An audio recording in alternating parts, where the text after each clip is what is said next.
সকালটা খুব সুন্দরভাবে শুরু করলেও তোমার সারাটা দিন যে খুব সুন্দরভাবে হবে বা তোমার সুন্দরভাবে কাটবে, তোমার ইচ্ছেগুলোই সব ইচ্ছে অনুযায়ী সব কিছু হবে সেটা কিন্তু নয়। আমরা জানি না যে আমাদের সঙ্গে কখন ভালো কিছু ঘটবে বা কখন খারাপ।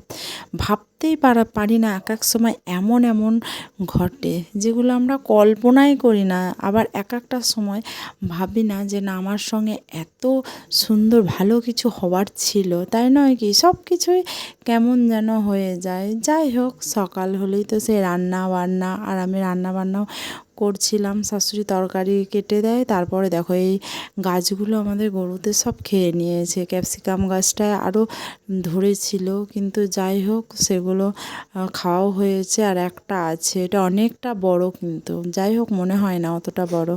তারপরে রান্না করছিলাম, আর এই কুলগুলো আমাদের গাছের খুব মিষ্টি, খুব সুন্দর, দুটো খাচ্ছিলাম। আর সৌম্য এই যে এই কুল পাড়তে, মানে ও পাড়তে পারে না, কিন্তু এমনি দেখি দেখি দেখি বক্সওয়ালার মুখটা দেখে একবার ও আসি।